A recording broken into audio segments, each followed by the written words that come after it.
चल बस गुपचूप जेवायला, हे जेवण कर आणि तेही एका जागेवर बसून. इकडे तिकडं पळायचं नाही. मी तुझ्या मागे धावणार नाही जेवण कर म्हणत किंवा घास भरवत. एका जागेवर बस, हा मोबाईल घे, हातात मोबाईल बघ आणि मी तुला जेवू घालते. असं कॉमनली सर्व घरातून वाक्य ऐकायला येतं आणि यात काही नवीन नाही. नमस्कार, मी डॉक्टर मंगल सुरेश ताठे आपल्या सर्वांचे आमच्या तिसादेवी डॉक्टर ताठे या यूट्यूब चॅनलमध्ये सहर्ष स्वागत करत आहे. मी जे पहिले वाक्य वापरले ते कदाचित आपल्या आजूबाजूला किंवा आपल्या घरातही आपल्याला ऐकायला मिळत असतील आणि तेही बाळाला 6 महिने झाल्यानंतर बाळ जेव्हा खायला लागतं तेव्हापासून. हो की नाही? मग हे थांबावं लागेल की नाही? चूक आहे की नाही? आधी मान्य करावं लागेल ही चूक आहे.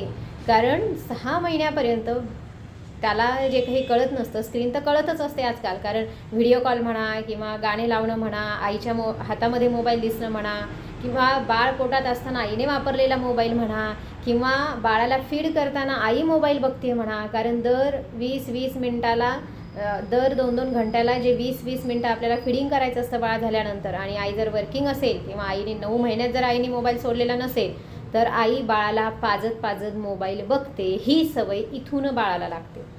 ही सवय आजकाल 2-3 वर्षापूर्वी तरी ठीक आहे की तेव्हा मोबाईल फारसे नव्हते, परंतु आता तर इतकं मोबाईलचा वेळ झालेला आहे की आजकालच्या मुली ज्या आहेत त्या बाळ पोटात असतानापासून मोबाईल वापरतात. मग बाळ झाल्यानंतर बाळाला दूध पाजताना त्या सर्रास मोबाईल बघतात. एकीकडे दूध पाजणं सुरू असतं आणि एकीकडे मोबाईलचं स्क्रोलिंग करणं सुरू असतं, कधी बोलणं पण सुरू असतं.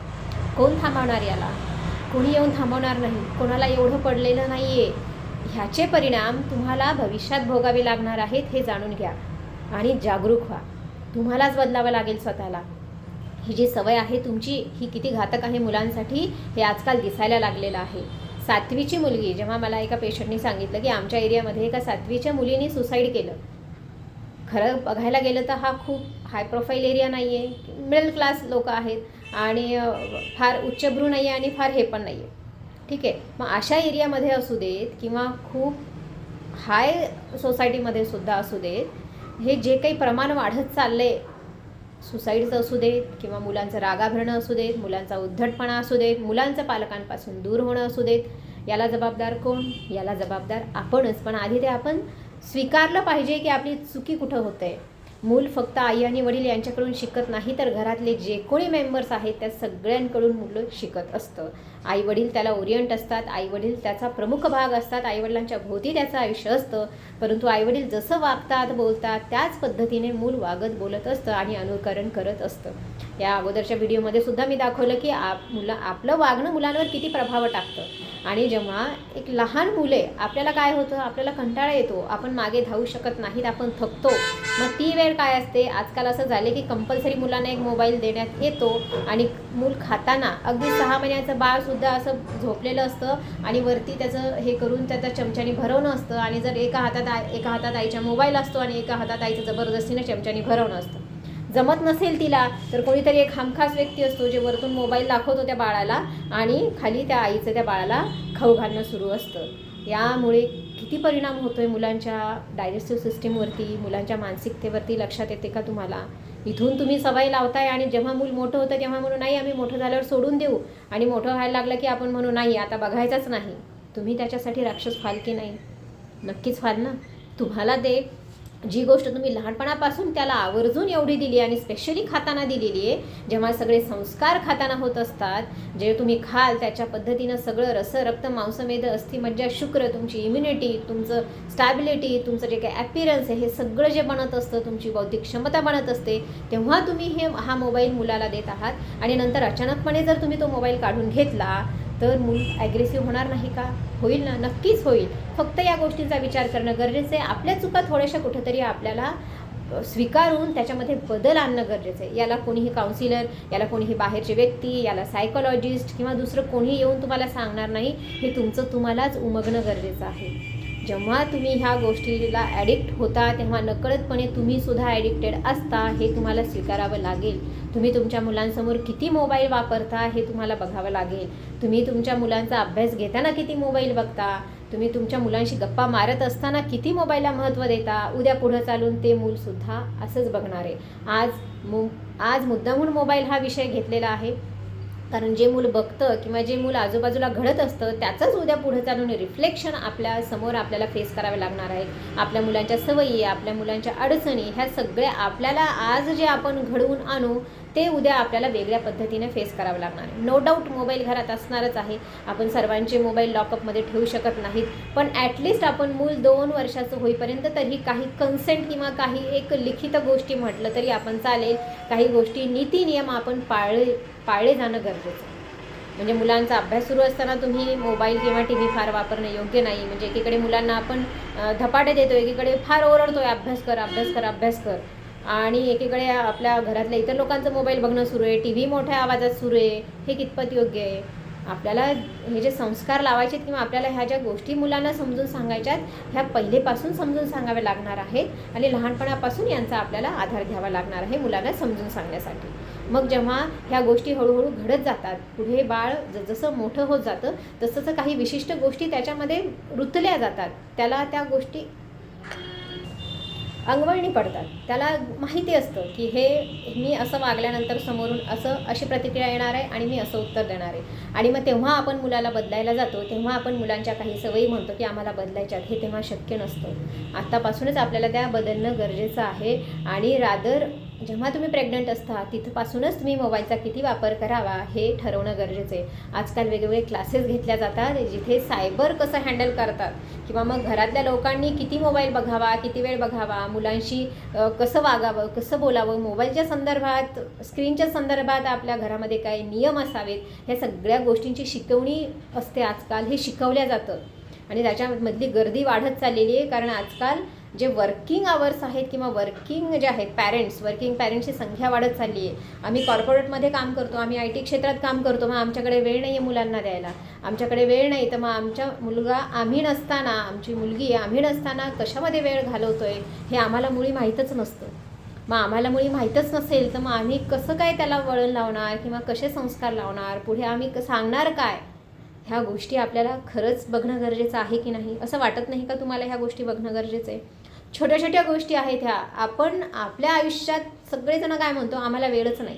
मुलांसोबत बाहेर फिरायला वेळ नाही म्हणून मुलांना अवाजवी क्लास लावणं, मुलांना अभ्यास घ्यायला वेळ नाही म्हणून मग आपण म्हणजे तुम्ही टॉप केलेलं असते. एक लक्षात घ्या, तुम्ही जेव्हा एवढ्या छान पगाराची नोकरी असते तुम्हाला, तेव्हा तुम्ही तुमच्या काळातले टॉपर असता शाळेतले, पण तुम्ही तुमच्या मुलांचा किती अभ्यास घेता हे तुम्ही अनुभवलं आहे, हे तुम्ही विचार केला या गोष्टींचा.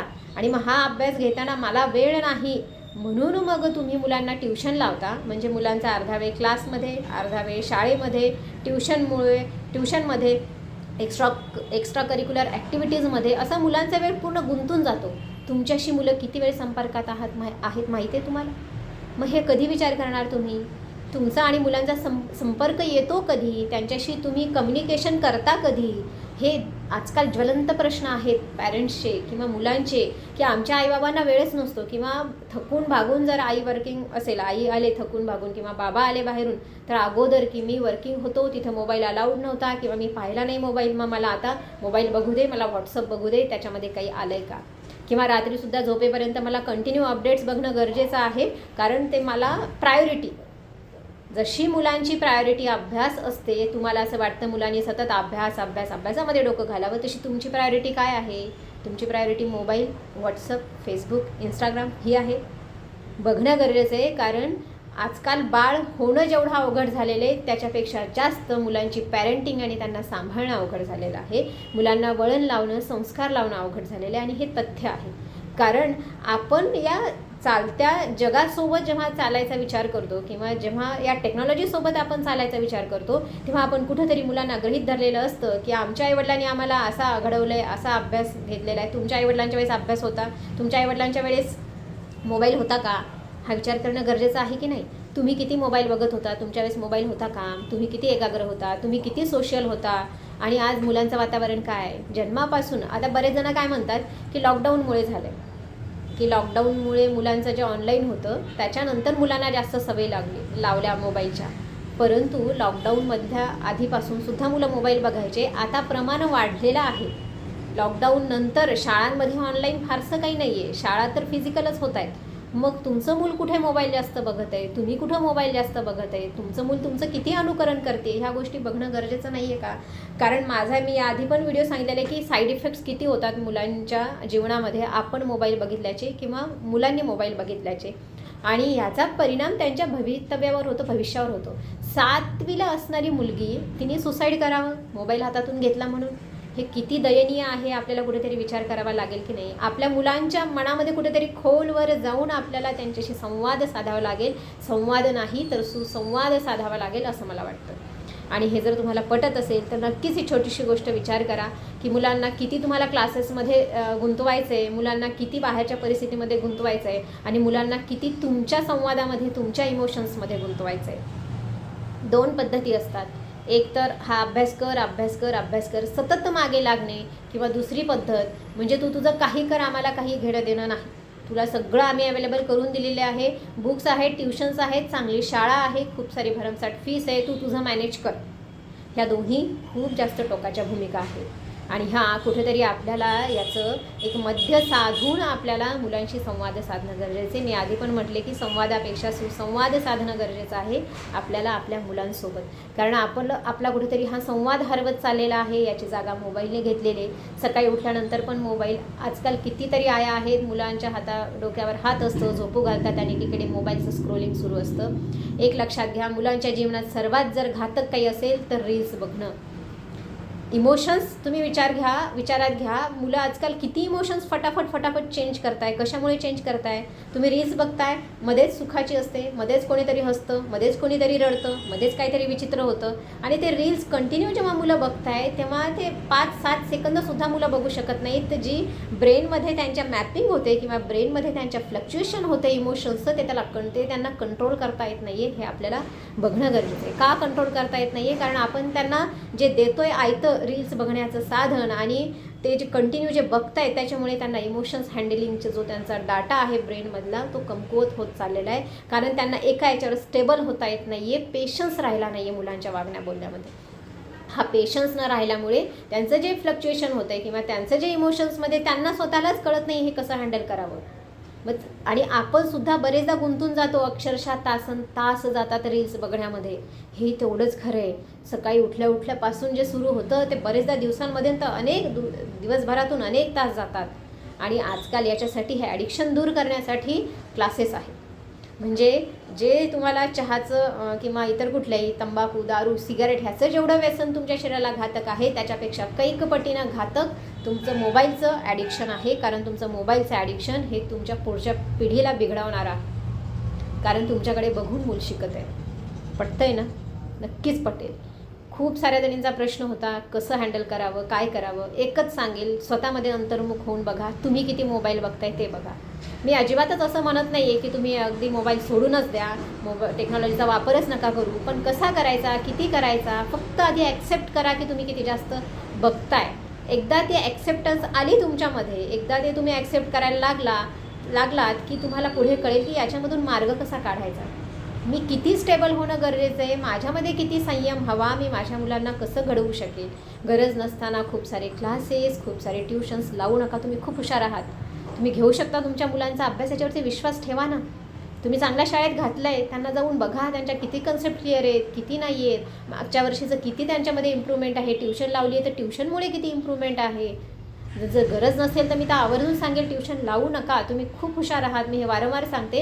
कारण ही जी मागची पिढी आहे जी आज मुलांकडून खूप जास्त अपेक्षा करत आहे, ही हुशार होती कुठेतरी, रादर आहे हुशार. मग त्यांची हुशारी तुम्ही या तत्परतेने तुम्ही मुलाला जन्म दिला आहे, ज्या इगरली तुम्हाला बाळ हवं होतं. कारण आजकाल 1 ते 2च बस 1 ते 2च अपत्य आहे. जी तुमची भावना होती आई बाबा होण्यासाठीची, ती भावना तुम्ही किती जपताय मूल वाढवताना. तुम्ही किती स्क्रीन टाईम वाढवताय मुलांच्या समोर, स्वतःचा आणि मुलाचा पण. याचा नक्की विचार करा. कुठेतरी पटत असेल तर लाईक आणि शेअर करायला विसरू नका. जागरूक करा, जास्तीत जास्त फॉरवर्ड करा, जेणेकरून की आपल्यासारख्या बऱ्याच महिला जागरूक होतील. फक्त आईच नाही तर बऱ्याच बाबांनासुद्धा गरज आहे या बाबतीत जागरूक राहण्याची. खूप जास्त पैसा कमवण्यापेक्षा तो पैसा कसा युटिलाइज करता येईल चांगल्या गोष्टींमध्ये मुलांसाठी, याचा उपयोग करा. माहिती आवडल्यास लाईक आणि शेअर करायला विसरू नका. आणि नक्कीच पिसादेवी डॉक्टर ताठे हे आमचे यूट्यूब चॅनल नक्की सबस्क्राईब करा. धन्यवाद.